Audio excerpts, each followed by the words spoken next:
Salut à tous. Non. Je rigole. Welcome dans le coffee shop, nouvelle édition. J'espère que je vous ai manqué. Je l'espère profondément. Il en va de la survie de la chaîne. Et que votre semaine s'est bien passée. Alors, décidément, les droits tardés, épisode 9999. J'ai décidé de les appeler les woke de droite d'ailleurs. Puisqu'en vrai, les deux ne sont que la même facette d'une même pièce. Donc voilà, nouveau terme à mettre dans votre glossaire, woke de droite. Et pour parler du wokisme de droite, quoi de mieux pour illustrer ce phénomène que l'affaire tragique de la mort d'Axel Dorier qui a été jugée cette semaine. Alors installez-vous confortablement, posez-vous tranquillou, faites-vous-en un bon comme moi et détendez-vous devant cette vidéo. Aujourd'hui, je vais vous expliquer ce qui cloche avec l'affaire Axel Dorier. Mais avant tout ça, je ne peux que vous demander de vous abonner à la chaîne.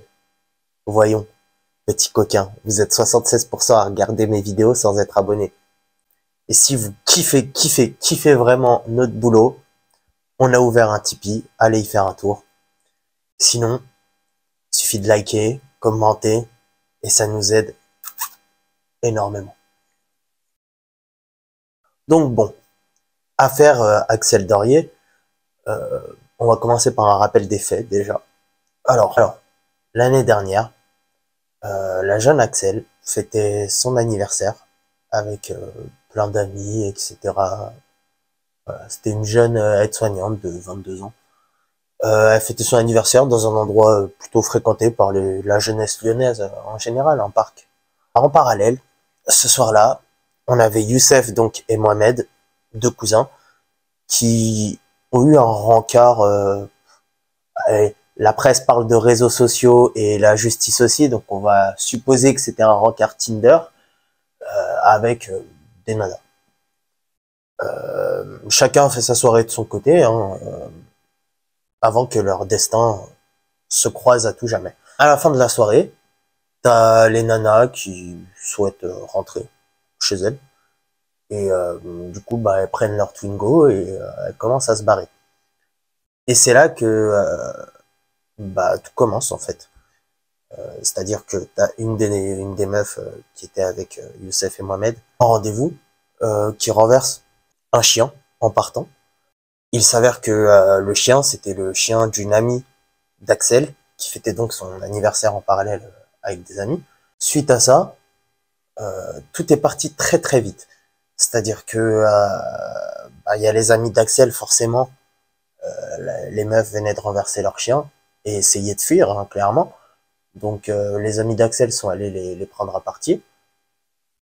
Et bah, disons qu'ils y sont pas allés de main morte, puisque la Twingo a été dégradée à plusieurs endroits, hein. On peut noter des vitres brisées notamment. Et une des passagères de cette Twingo, une des femmes, a dit avoir été victime de coups par le petit ami d'Axel, qui a d'ailleurs reconnu ses faits à la barre, Clément. Et dans tout ça, Youssef et Mohamed étant bah, deux jeunes de la banlieue lyonnaise, en fait, c'est-à-dire c'est des mecs de cité, c'est des raclos qui traînent à droite à gauche, en particulier Youssef, puisque Youssef, son profil, lui, c'est bah, en gros c'est un chauffeur-livreur, Uber Eats. Son permis était suspendu suite à plusieurs délits routiers concernant le téléphone notamment au volant. De l'autre côté, son cousin Youssef, pour le coup c'est un mec de cité tout ça, mais il était plutôt bah, il a plutôt un bon profil. Lui c'était le passager pour le coup. Bah, le Youssef, il a eu un bac scientifique. Là il prépare un BTS actuellement en études supérieures. Et enfin, je veux dire, c'est un mec normal, quoi, qui essaye de s'en sortir, malgré le fait qu'il vienne d'un quartier populaire. Donc, voilà, t'as deux profils complètement différents. T'as un cousin un peu foufou et t'en as un qui est assez normal.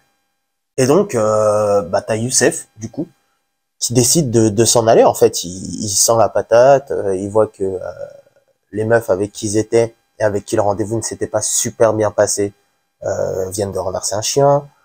Euh, il voit qu'elles sont prises à partie, agressées. Leur premier réflexe, en fait, c'est de prendre leur voiture à eux, du coup, une Golf, et de se barrer. Ce qu'ils essayent de faire, du coup, directement, en prenant quand même les filles qui étaient avec eux, en prenant les filles qui étaient avec eux, tout en essayant d'extirper, en fait, et de défendre les filles, en fait, qui étaient avec eux, et qui se faisaient, qui étaient littéralement à 2 doigts de se faire mêler, quoi, par la dizaine de copains d'Axel. Du coup, on a Youssef qui embarque son cousin Mohamed avec lui et qui se barre, enfin qui essaye de se barrer, sauf que eux aussi, les amis d'Axel les retiennent. Youssef et Mohamed n'ayant rien à voir dans ce qui s'est passé avec le pauvre toutou, ils comprenaient pas trop ce qui se passait en fait et ils essayaient de se barrer tout simplement. Et à un moment, ils se sont retrouvés pareil, encerclés, et Clément, toujours Clément d'ailleurs, le petit ami d'Axel, a mis un coup de poing sur le pare-brise de la Golf, donc qui a d'ailleurs été qui était brisé côté conducteur. Et là, Youssef en fait et Mohamed, je pense, encore une fois, parce que je suis pas dans leur tête, c'est ce que j'ai pu lire du procès, puisque j'ai lu un peu tout, les comptes rendus, etc. tous les jours d'audience, qui sont d'ailleurs disponibles sur Le Progrès, qui est un journal de la presse locale lyonnaise. Et donc Youssef et Mohamed mettent des coups d'accélérateur en fait, tout simplement. Dans un premier temps, ils percutent Clément, le petit ami d'Axel, seulement sur le côté, genre. C'est ce qu'il a fait tomber du coup. Et Axel, en gros, se met devant le véhicule. Et c'est là justement, et c'est pour ça que tout a viré au drame. Et d'ailleurs pour ça que Youssef et Mohamed aujourd'hui sont jugés. Parce que Youssef a pris la mauvaise décision, qui était celle d'accélérer, de foncer sur Axel. Et du coup, elle a été traînée sur plusieurs mètres, puisqu'en gros, elle est restée accrochée au-dessus de la voiture. Ouais, il a fait son délit de fuite derrière parce que il n'avait pas de permis. En fait, ma théorie là-dessus, d'ailleurs, parce que après on va pas parler de l'affaire, ma vidéo n'est pas sur l'affaire en elle-même. En tout cas, on va pas parler du fond. Mon avis là-dessus, c'est que tout simplement, Youssef, il a un casier, ayant peur tout simplement de se retrouver dans la big sauce, en fait, dû au fait que les meufs avec qui il était ont renversé un chien et que la police arrivait, lui étant sous suspension de permis, et sa voiture étant son outil de travail, en fait, il a pris la décision de fuir. La mauvaise décision, d'ailleurs, encore une fois, sa condamnation, il va être condamné, il va finir en prison, je pense, ça je peux le dire sans trop m'avancer. C'est mérité, en soit. C'est pas là-dessus que je voulais revenir. Suite à ça, du coup, Axel est décédé maintenant. Et forcément, c'est une affaire qui a eu une forte portée médiatique, car la victime était jeune, et c'est une affaire assez voilà, représentative de la société actuelle, je trouve. Mais bref. Le jugement a lieu là depuis quelques semaines, et on a droit à toutes les dérives de la droite, mais vraiment les dérives les plus dégueux en fait. Ils essayent déjà et il y a plusieurs points où ça va pas du tout en fait.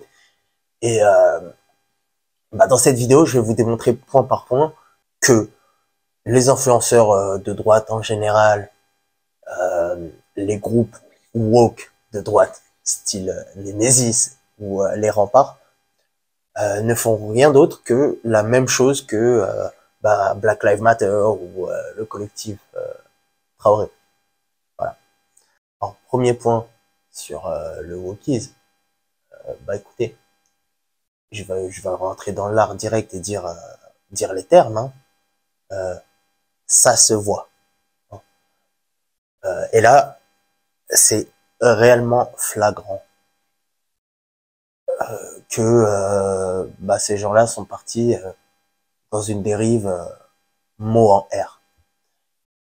Tout simplement parce que déjà on parle de Youssef et Mohamed dans ces milieux-là, dans leurs médias, dans leurs vidéos, etc. On parle d'eux. Alors j'ai tout vu. J'ai vu Chance, j'ai vu Colomb, ouais Colomb, et j'ai vu aussi, ça c'est les Remparts qui avaient mis ça, que c'était un drame lié à l'immigration. Euh, faut savoir que Youssef et Mohamed sont français. Et Youssef est français depuis même plusieurs générations. Vous suivez? Et comme je vous l'ai expliqué juste avant, ce drame n'est en rien le genre de délit lié à l'immigration qu'on peut voir d'habitude. Hein. Et c'est en rien une agression gratuite ou j'en sais rien moi, une agression sensuelle. Je dis sensuelle par rapport aux nouvelles règles de monétisation. Enfin, je veux dire, ça n'a rien à voir là, les gars. Hein. C'est un truc banal de jeunes, clairement, qui se sont embrouillés et c'est parti en sucette. Genre, j'ai vraiment pas d'autre analyse là-dessus. Et si quelqu'un a une autre analyse là-dessus, vraiment, il est de mauvaise foi là-dessus. Et si vous voulez, ça, c'est pas l'affaire Lola. Voilà, pour être cash. L'affaire Lola est en fait liée à l'immigration. L'affaire Axel Dorier, c'est un fait divers commun. Sans bien entendu insulter sa mémoire ou encore même ses proches qui ont vécu une vraie perte pour le coup, et qui vivent une douleur que personne ne peut imaginer. Et en plus d'être français depuis plusieurs générations, alors pour ce qui est de Mohamed, parce que le Youssef pour le coup c'est vraiment pas un exemple, hein, c'est même un bon français, genre avec un bon parcours, je veux dire. Il a été bien éduqué, il a eu un bac scientifique, ce qui est assez rare d'où il vient. Hein. Et là, il continue, je crois qu'il fait un BTS de comptabilité, je crois. Donc il a continué dans les études supérieures. Voilà, c'est pas... il a un casier vierge, je veux dire, c'est pas une chance qui a traîné dans son bâtiment toute sa jeunesse, etc. C'est même pas une Kaira, le mec, genre. C'est ça le pire. Pour ce qui est de Youssef, encore une fois, déjà le fait que dans sa tête, rouler sur une meuf, ça lui posait pas de problème. Voilà, c'est pas quelqu'un de super. Mais en plus, je sais qu'il a un casier judiciaire, qu'il a eu une suspension de permis, etc. Donc je ne m'exprimerai pas sur Youssef, pour le coup, qui est un peu le profil du coupable idéal sur ce genre d'affaires, on va pas se mentir. Donc ouais, ça a été présenté vraiment, mais comme un fait lié à l'immigration. Et même, d'ailleurs, on a utilisé l'expression favorite des attardés mentaux en ce moment, francocide. Parce que quand on tue un Français, mais qu'un Français blanc, quand c'est un Français basané qui se fait tuer, ça compte pas. Mais quand c'est un Français blanc qui se fait tuer, c'est un francocide. Voilà, selon ces gens. À Mayotte, il y a une guerre civile, par exemple, mais jamais ces gens n'utiliseront le terme de francocide. Bref. Et d'ailleurs, à ce sujet, il y a quelques mois, il y a un petit garçon qui s'appelle Yanis, qui a été renversé. Je sais plus où dans la France, j'ai pas envie de dire de bêtises. Il a été renversé par une vieille alcoolo, qui l'a pareil traîné sur plusieurs mètres, etc. Il est décédé. Euh, la gauche, à l'époque, l'extrême gauche pour le coup, et notamment le collectif Traoré, hein, quand je vous dis qu'il y a des similarités, avait essayé de s'emparer de l'affaire en disant que c'était un crime raciste. Parce que, en disant que c'était un crime raciste. Parce que il s'avère que la vieille en question était aussi blanche et le petit Yanis, c'était un jeune d'origine maghrébine. Mais en fait, non, c'est pareil, encore une fois, c'est un drame. C'est horrible.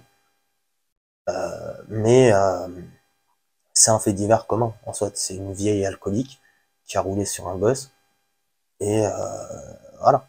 Ça n'a rien de raciste, ce crime-là non plus. Et à l'époque, du coup, on avait, pareil, l'extrême gauche qui essayait de nous faire, et les woke, qui essayaient de nous faire passer ça pour un crime raciste. Ce que fait, là, en soit, les woke, le wokisme de droite. Ils avaient même essayé de faire passer ça pour une violence policière, puisque cette vieille dame, elle était la mère d'un gendarme, qui est sûrement un chic type, hein, et le mec est gendarme, il s'est engagé pour la France, et n'avait rien à voir dans tout ça, mais par rapport au fait que ce soit la mère d'un gendarme, elle avait été victime de harcèlement là-dessus aussi. Voilà. Encore une fois, je n'excuse pas cette dame qui a été jugée et voilà, qui méritera son sort. Mais, ou qui a mérité son sort, même je sais pas si elle a été condamnée ou pas, du coup j'ai pas creusé plus sur cette affaire-là. Mais je me souviens qu'à l'époque, en tout cas, la gauche woke essayait de nous faire passer ça pour un crime de haine. Ensuite, deuxième point sur lequel je voulais revenir, c'est le mode d'action de ces woke de droite. Déjà, ils ont envahi le net en utilisant quand même, hein, je le rappelle, l'expression de colon pour ces deux jeunes français, encore une fois, et en les présentant comme deux barbares des cités venus tout casser. Alors que comme je viens de vous expliquer, c'est pas du tout le cas. Et du coup, ils ont aussi fait des actions coup de poing à la woke, bien sûr. Tout d'abord, on a eu le groupe Les Remparts. Je connais pas en vrai, c'est un groupe qui se dit identitaire. Franchement, je connais pas. Je vais pas m'avancer sur eux plus. Qui avait fait, déjà, qui a tweeté en disant que c'était un fait lié à l'immigration, alors que non. Et ensuite, ils ont fait le parcours, en gros, de la fuite, du coup, de Youssef et Mohamed, avec une traînée de faux sang, ambiance glauque, en mode, voilà, En fait, quand je vois ces trucs-là, je pense aussi à la famille de Axel, ça va faire super gauchiste ce que je dis, hein.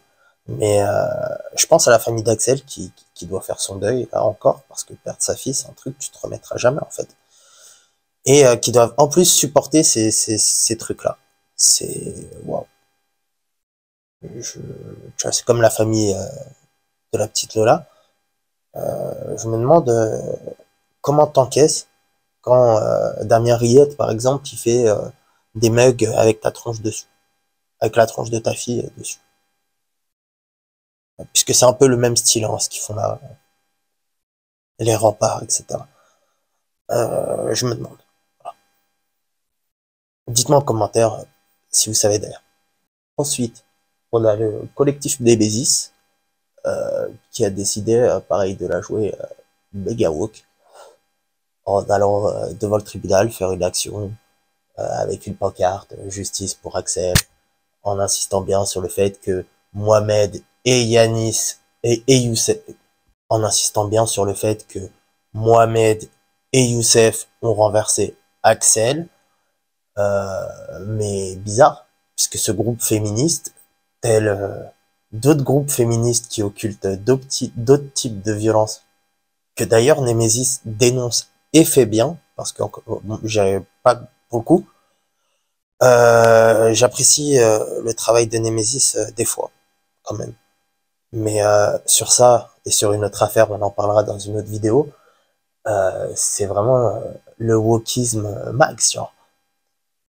Alice, réveille tes troupes, là. Elles ont quand même occulté le fait que une des amies de Youssef et Mohamed a été tabassée par Clément, le petit ami de Axel. Et encore une fois, il a reconnu ça à la barre, hein. C'est dans le compte rendu de l'audience. J'affabule pas, moi. Donc voilà encore une fois une preuve que le wokisme est en train de gangréner le camp de la droite. Et puis dernier point, je voulais parler du fait que ils dénoncent tous, voilà, ils ont tous pour point commun de dénoncer le laxisme judiciaire dans cette affaire, sur plusieurs points. Coucou toi, je vous ai dit que j'étais juriste? Non, plus sérieusement. Ils en viennent même à faire à dire des absurdités en fait. Et c'est grave, puisqu'encore une fois, ces gens-là, ils ont des centaines de milliers de personnes qui les suivent. Donc c'est possible de pas les entraîner dans un courant woke bizarre, ce serait cool.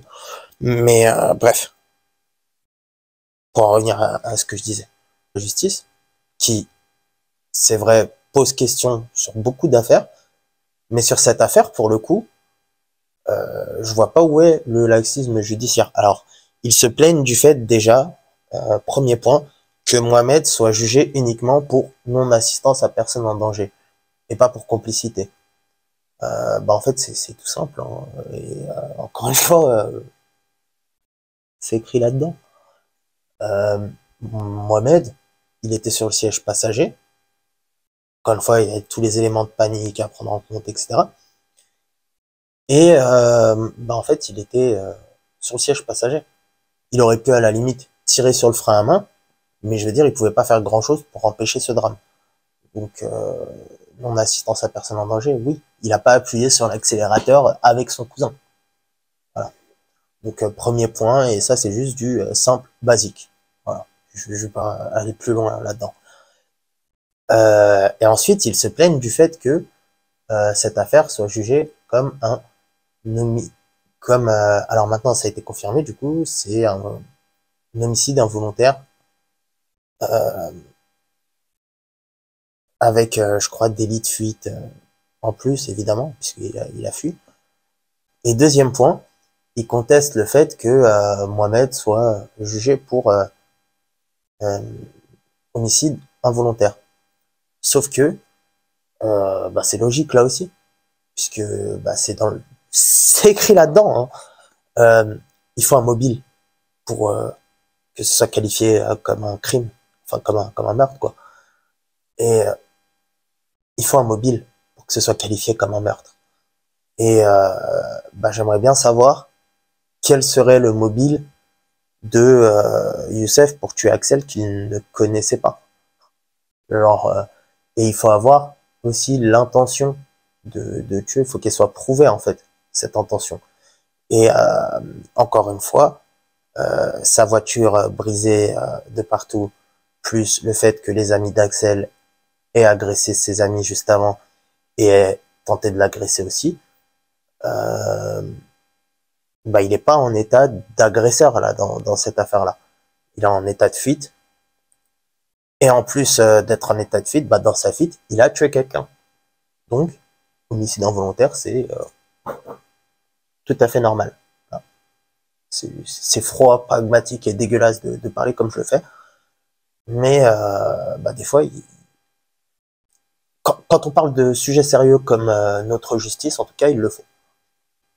En conclusion, j'aimerais parler des conséquences qu'ont ce genre de comportement en fait de woke de droite. Surtout quand t'as autant d'abonnés et autant de gens crédules qui te suivent, puisque la plupart des gens du coup qui suivent ces gens-là, ils ont une vision très binaire de l'information et ils ne suivent que les informations venant de ces gens-là. Il y avait même une fausse photo de Youssef qui circulait, alors qu'en fait c'était la photo d'un terreau. Et d'ailleurs c'est F de couche qui l'avait partagé, cette fausse news encore une fois. F de couche, pourquoi? Parce que ils font dans leur froc ces gens-là en vrai. C'est pour ça qu'ils ont des alertes Google avec tous les noms rebeux possibles pour pouvoir être au plus près de la qualité. C'est très dangereux parce que ça mène aussi à du harcèlement. T'as la famille des auteurs, hein, les familles de Youssef et de Mohamed, qui ont été victimes d'un harcèlement incessant avec des noms d'oiseaux, des menaces réelles. Hein. T'as la famille de Mohamed qui a reçu une balle de pistolet dans sa boîte aux lettres carrément et qui a dû déménager suite à ça. Donc forcément, ouais, ce genre de comportement, ça mène à ça, quoi. Ça mène à des familles brisées aussi. Et comme je l'ai dit, mettez-vous aussi à la place des parents d'Axel qui ont déjà perdu leur fille et qui aimeraient faire leur deuil en paix, sans qu'on instrumentalise leur affaire, qui n'est même pas instrumentalisable en soi. Au moins les woke, quand il y a une histoire de violence policière, qu'elle soit réelle ou pas, il y a une base, il y a une source, il y a une vidéo d'un truc ou quoi, nanani, nanana. Là, c'est que du blabla. C'est, en gros, le message qu'ils font passer à leur communauté, c'est toujours la même, en gros. Il y a 2 basanés qu'on roulait sur une blanche, quoi. Et bah, est-ce que c'est le genre de société que vous voulez? Je ne pense pas. Et c'est super dangereux, parce que ça fait naître des générations de gens qui grandissent avec ça dans la tête. C'est ouais, c'est problématique. Je le dis souvent, et je vais le redire ici, quand il y a une info qui tombe, quelle qu'elle soit, quand vous la voyez d'une source, vérifiez-la vous-même, si vous êtes patient. Ou si l'affaire vous touche vraiment, tout ça, nanana, vérifiez vous-même. Ne soyez pas des PNJ, golems, tout ce que vous voulez. Je sais pas quelle expression est à la mode maintenant. Mais voilà. Genre, prenez du recul un peu. Je vais m'arrêter là, puisque sinon la vidéo elle va faire 3-4 heures. Si vous avez, merci d'être resté jusque là. Si vous appréciez le contenu, n'hésitez pas à vous abonner, à liker, à commenter, hein, la base. Le Tipeee aussi, hein, au cas où.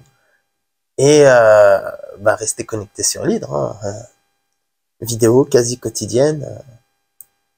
On tient le rythme. Hein. Allez, des bisous, bon week-end.